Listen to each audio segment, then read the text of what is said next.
welcome back everyone. Today just a quick unboxing of a new item that came in, and no, it's not these Halo ODST 3D printed helmet components that we're working on, obviously to go along with the theme of the Halo Cybertruck. One needs multiple versions of Halo armor, but nope, this is actually something today in this box from CTMods. I've opened it up, and what is this? So it's kind of long. We're going to pull this out, turn it over. I see what this is. This is the carbon fiber look wiper blade and arm cover kit. So it's got some adhesive promoters here that will go out and we'll clean the existing wiper arm off with, and then it comes in three pieces: an end cap, the base, and the main arm structure. Now, just to point out, this is a carbon fiber look. It is made from ABS plastic. You can see that on the back side just being black. It's not a full carbon fiber product. And a couple of people have asked me about that, like, well, what's the difference? One primarily is cost. ABS does not cost as much as a full true carbon fiber piece would be.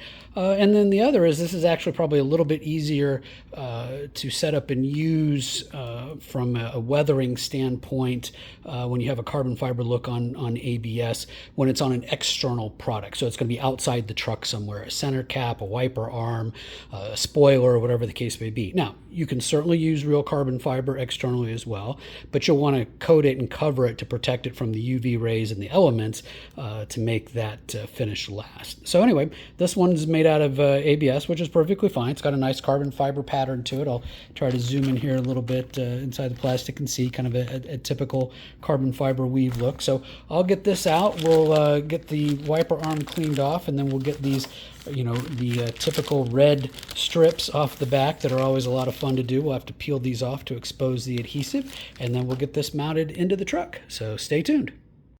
Okay, I'm out at the truck to install the first piece. I'm going to start at the base. You can see I've removed the red plastic backing strips, and I have my little adhesive promoter pad that came in the package from CTMods. So I'm just going to sit here and wipe over this whole section. This stuff always smells like a strong paint thinner to me, but anyway, I'll get that wiped down a second, and then we will just want that to dry off. So I will give it a second to air dry. Once that evaporates and air dries, then I'm going to affix that piece to it. Okay, well, I waited for this to dry. I went ahead and used the adhesive promoter on the rest of the metal arm so that I can go get the other piece and attach it. But attachment's pretty straightforward. I mean, you just need to lay it down. There's kind of a upper area here that I'll want it to make sure that it goes down in evenly and cleanly. Fits up. You can see I'm kind of pressing down and up on this end so it fits snugly, work itself up. I'll squeeze together the sides, make sure the side piece is attached, and there we go. I'm kind of pushing up on that now at the moment to see how it feels, and it feels like it's attached really well. So I'm going to go back in the house and get the next arm piece and the end cap piece and continue this process. Okay, I'm back and ready to install the next piece, which is the largest piece in the long arm. So a couple things about this piece before I install it. First off, notice that the adhesive is all on the top part. There's not any along the sides here, and I imagine that's so, the sides are still able to flex a little bit while it's on the wiper blade.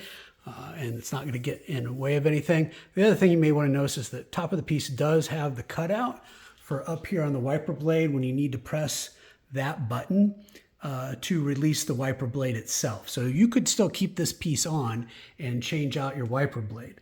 So this piece, much like the other piece, we're going to kind of set it up and see how it fits here. I'm actually going to work on getting it down here to kind of hinge in a little bit and match up as it goes up here. Obviously, we want to match as some of these go up and leave room on the end. We have an end piece that's going to go on there. So this piece we want to bring down. Looks like it's perfectly good. We're going to press that down and work our way up the blade arm. There we go. And get ready to attach that final end cap piece next. So this all looks good. Looks like it's holding well. Obviously, we can pick up this whole arm and it flexes. No problem with the flexing going on there. Looks good. So I'll be right back to put that end cap piece on. All right, so finally we have the end cap piece. I've removed those pieces there, and where this end cap goes is here. But notice how this wiper blade kind of goes inside the plastic there. It goes in, there's a notch cut out for it right there. Well, sure enough, same notch cut out for this cap piece here. So it's simply a matter of sliding it down over that notch, pressing it in, and we are done. So here we go. Here is the whole wiper arm now, as you can see, again from CTMods. And I'll probably take this out and run by the car wash later. I need to wash the truck anyway, and I'll give the wiper blade a go, but I don't see any reason why there should be any issues with it. It's held down well and gives kind of a nice, attractive carbon fiber look, which, you know, matches my little wind deflectors down here as well too. So we've got kind of a set pattern going on there. I'm Tesla Ken for the HaloCybertruck.com website. Please do subscribe to our article blog on the website. To the right of the article itself, just put your email in, and or please subscribe to our YouTube channel. Thanks for watching and stay tuned.